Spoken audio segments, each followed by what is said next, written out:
Selama hampir 1 dekade nih ya bre, kartel Guadalajara itu sempat jadi penguasa pasar narkoba di Meksiko.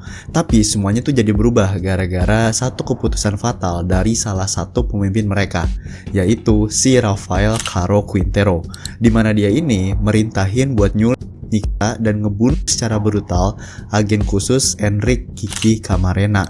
Dan gara-gara peristiwa ini bakal jadi pemicu buat salah satu investigasi terbesar yang pernah dilakuin sama DEA atau Drug Enforcement Administration dan ngakhirin kekuasaan teror dari kartel Guadalajara itu sendiri. Buat cerita di video ini gue gak pengen bahas cuman soal permukaan dari kasusnya Kiki ini doang, tapi juga gue pengen bahas dan ngomongin soal seorang pilot Meksiko yang ngebantu Kiki, 4 saksi Yehua yang salah ketok pintu, dan 2 orang Amerika yang kagak sengaja mampir ke restoran seafood yang salah. Jadi apa yang sebenarnya terjadi dan siapa aja yang terlibat? Terus berlama-lama lagi, langsung aja kita mulai ke videonya.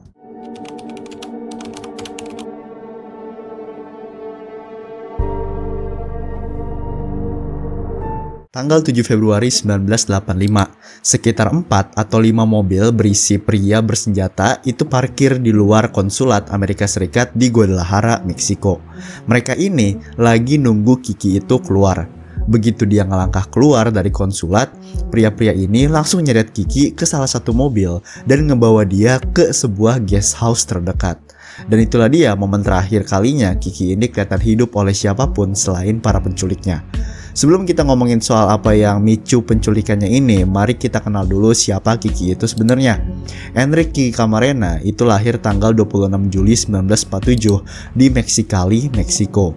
Waktu dia umurnya masih 9 tahun, keluarganya ini pindah ke Calexico, California.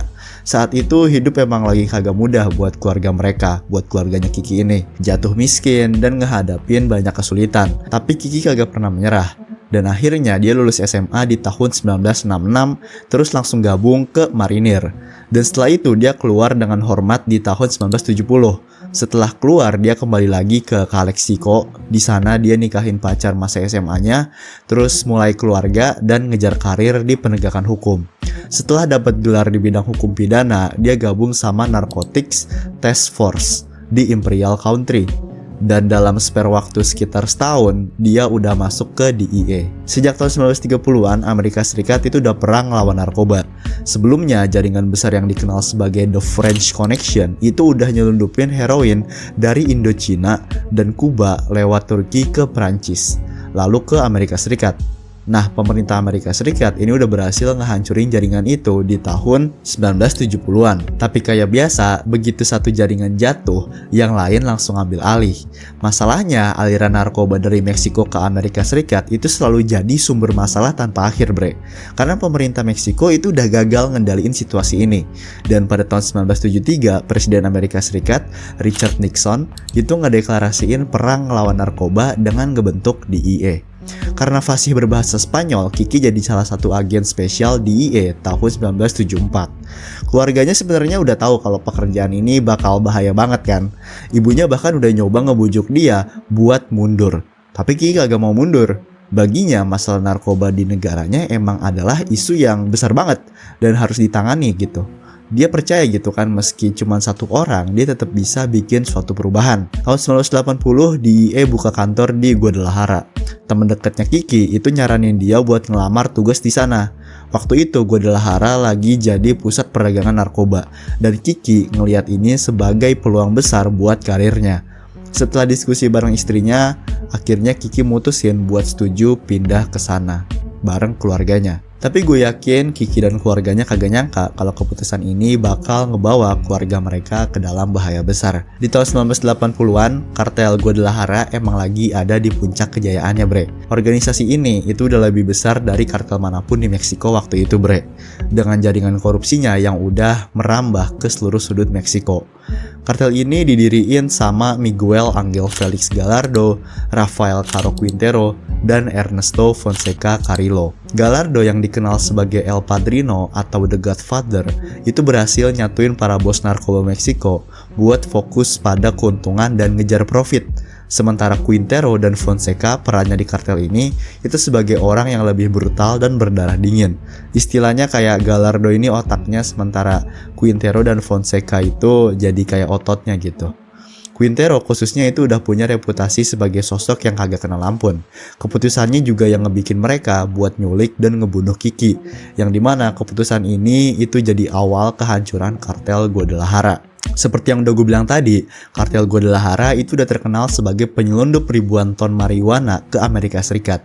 Karena itu, ngebongkar jaringan distribusi kartel ini jadi prioritas nomor 1 Kiki Camarena. Tapi meski Meksiko udah kerja sama bareng Amerika Serikat buat ngehancurin kartel, itu semua cuman formalitas di atas kertas.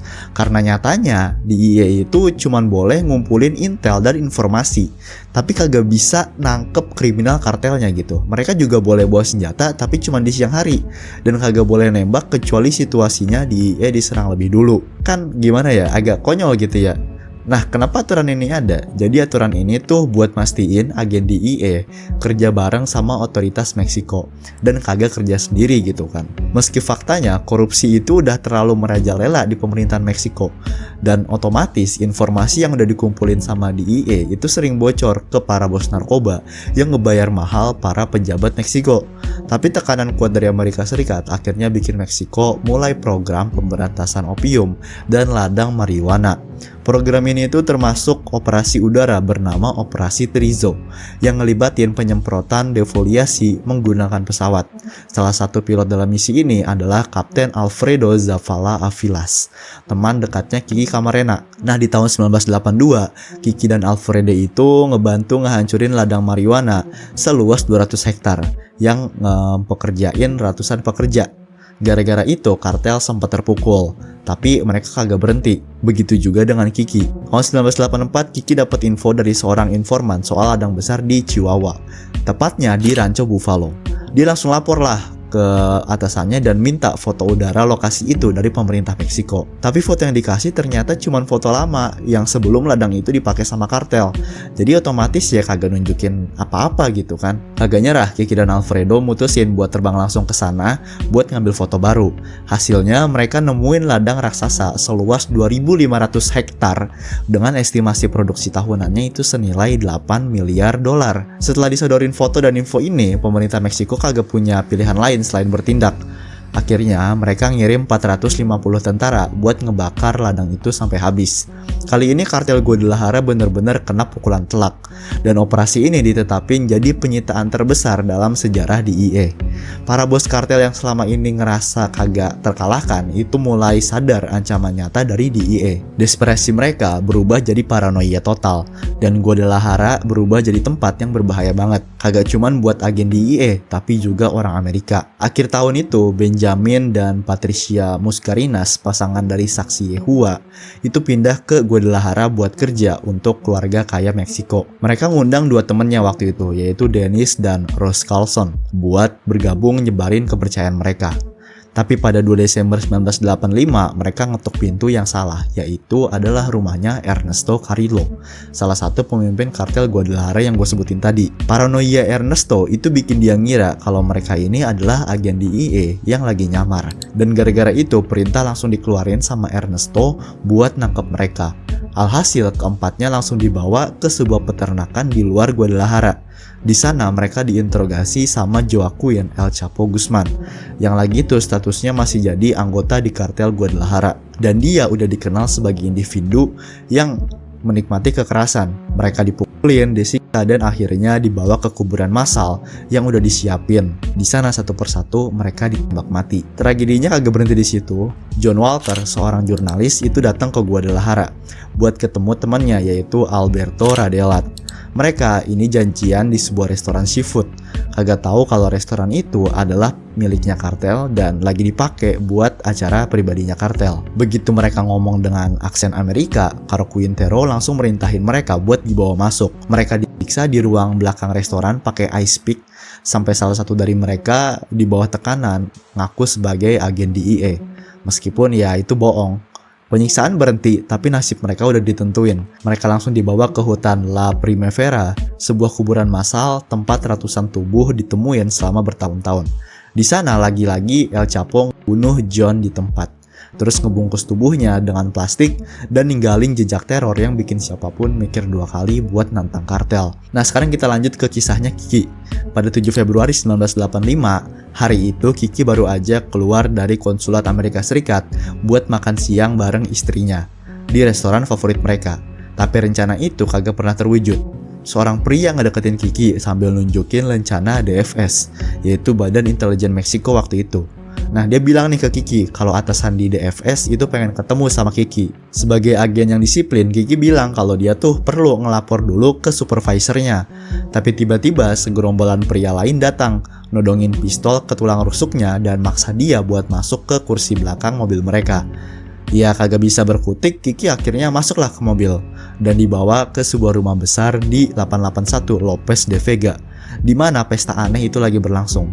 Bayangin aja ya bre ya, sekitar 50 sampai 60 orang, di mana itu terdiri dari politisi, pejabat pemerintah, dan narko besar atau bos kartel besar yang lagi bersulang buat ngerayain penculikannya Kiki.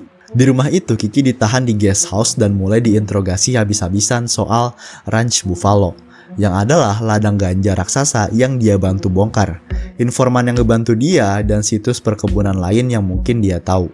Selama 2 hari penuh Kiki disiksa tanpa ampun. Dia dipukul, dibakar, bahkan diinjek-injek sampai tulang rusuk dan dadanya itu remuk. Autopsi nunjukin luka-luka parah lainnya, meskipun beberapa kagak bisa dipastiin apakah terjadi sebelum atau setelah dia meninggal. Saat Kiki mulai kagak sadar, mereka manggil dokter buat ngebangunin si Kiki ini. Bukan buat nolongin bre, tapi biar dia tuh tetap sadar selama penyiksaan. Biar dia tuh tetap ngerasain rasa sakitnya gitu. Sementara itu El Chapo juga ikut main peran. Dia nyulik Kapten Alfredo Zavala dari bandara, seorang pilot yang tadi itu bantu DEA, khususnya Kiki, dalam operasi mereka. Alfredo juga dibawa ke rumah itu dan ngalamin nasib yang sama ngerinya. Para narko yakin gitu kalau tanpa Alfredo, penggerebekan Ranch Buffalo kagak bakal berhasil. Akhirnya tubuh Kiki nyerah pada penyiksaan. Tapi itu belum cukup buat mereka. Tubuh Kiki langsung dibungkus plastik. Begitu juga Alfredo, meskipun Alfredo masih hidup waktu itu, beda sama Kiki yang udah meninggal ya. Keduanya dibuang ke taman yang sama tempat saksi-saksi Yehua tadi itu pernah dikubur. Caro Quintero, otak dibalik penculikan ini, bangga banget sama apa yang udah dia lakuin. Tapi partnernya, Felix Gallardo, tahu kalau ini tuh bakal jadi masalah besar. Dalam sebuah wawancara, Felix bilang kalau mereka tuh kagak pernah berniat ngebunuh Kiki. Karena kata dia cuma orang gila aja yang bakal ngebunuh agen DEA. Karena itu sama aja kayak ngajak seluruh pemerintah Amerika Serikat perang langsung katanya. Dan bener aja, kematian Kiki ini bikin Amerika Serikat ngamuk. Perburuan langsung dimulai. Seluruh kekuatan DEA langsung dikerahin waktu itu buat ngeburu para pelaku. Mereka kagak peduli berapa lama waktu yang dibutuhin atau seberapa banyak penghalang di jalan. Bagi mereka ini bukan cuma soal keadilan tapi soal pesan, yaitu siapapun yang berani nyentuh agen Amerika Serikat bakal ngebayar mahal. Setelah penculikan, penyiksaan, dan pembunuhan Kiki Camarena, pemerintah Amerika Serikat kagak main-main nunjukin amarah mereka. Mereka ngasih tekanan luar biasa ke pemerintah Meksiko buat nangkep orang-orang yang bertanggung jawab. Presiden Ronald Reagan bahkan sampai nutup total perbatasan antara Amerika Serikat dan Meksiko. Langkah ini praktis bikin ekonomi Meksiko jadi lumpuh waktu itu. Jadi pemerintah Meksiko tahu kalau mereka harus segera ngambil tindakan gitu kan, mau nggak mau. Sebulan setelah Kiki diculik, DEA nemuin jasad Kiki Camarena dan Kapten Alfredo Zavala sekitar 70 mil dari Guadalajara. Tapi ada sesuatu yang bikin penemuan ini terasa kagak wajar. Karena pas jasadnya ditemuin itu kagak ada bekas kuburan di area itu. Kagak ada juga cairan tubuh yang biasanya ditemuin di sekitaran mayat itu. Dan tanah di sekitar jasadnya itu beda sama tanah yang melekat di tubuh mereka. Forensik nemuin kalau jasad mereka ini sebenarnya udah dikubur di tempat lain, terus digali lagi dan dipindahin ke lokasi itu. DEA yakin kalau ini bagian dari rencananya kartel narkoba, yang pastinya dibantu pejabat korup Meksiko buat ngecoh tekanan besar dari pemerintah Amerika Serikat gitu bre. Rencananya kartel dan pejabat korup Meksiko itu simpel, yaitu jadi polisi Meksiko itu nanti bakal dapat informasi anonim soal lokasi penyekapan Kiki di peternakan Grupo Bravo Ranch di La Angostura sekitar 60 mil dari Guadalajara. Informasi ini nanti bakal dikasih ke DEA dan mereka bakal gabung dalam penggerebekan. Tujuannya itu buat nemuin jasadnya Kiki, sekaligus ngehancurin geng narkoba yang kebetulan adalah rival besarnya kartel Guadalajara yang bermarkas di daerah itu. Tapi seperti banyak rencana kartel, ini juga gagal total. Orang-orang yang disewa buat ngubur jasadnya di tempat baru itu, buat mindahin jasadnya itu, malah ngerjain kerjaan mereka itu setengah jalan doang. Tubuh Kiki dan Alfredo akhirnya cuman dibuang aja di pinggir jalan. Bukannya nutup kasus, kejadian ini malah bikin DIE makin marah. Gara-gara itu, mereka langsung ngeluncurin Operation Leyenda. Operasi Leyenda atau Operasi Legenda yang sampai hari ini tuh jadi perburuan terbesar dalam sejarah DIE, dipimpin oleh agen Hector Bereles. Dengan jaringan informan Meksikonya yang luas, dia ini berhasil ngumpulin bukti, nangkep pelaku, dan ngarahin semuanya ke dua nama besar, yaitu Felix Gallardo dan Caro Quintero. Caro Quintero jadi yang pertama ditangkap di Costa Rica sebelum diekstradisi ke Meksiko. Felix Gallardo ditangkap kagak lama setelah itu, keduanya dijatuhin hukuman 40 tahun penjara. Tapi ada satu masalah besar, yaitu kagak ada satupun dari mereka yang diekstradisi ke Amerika Serikat. Tahun 2013, pengadilan Meksiko bikin keputusan kontroversial. Mereka ngurangin hukumannya Caro Quintero setelah dia itu ngejalanin 28 tahun penjara dengan alasan dia ini seharusnya diadilin di pengadilan negara bagian, bukan pengadilan federal. Meskipun keputusan itu dibatalin sama Mahkamah Agung Meksiko, Caro Quintero udah keburu keluar. Amerika Serikat tentunya kagak tinggal diem, mereka masukin namanya Caro Quintero ini ke daftar 10 buronan paling dicari FBI, lengkap dengan tawaran hadiah sebesar $20 juta buat informasi yang ngebawa ke penangkapannya. Akhirnya dia ditangkap lagi di tahun 2022 kemarin sama Angkatan Laut Meksiko. Tapi cerita ini jauh dari selesai.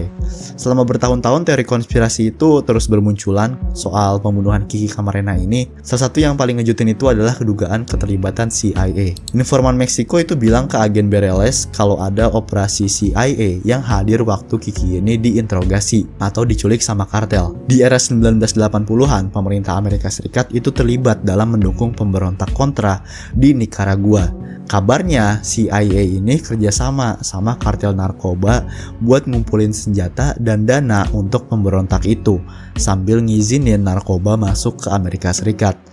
Rumor ini bilang kalau Kiki Camarena nemuin operasi ini, dan semua pihak yang terlibat takut kalau dia ini bakal buka suara.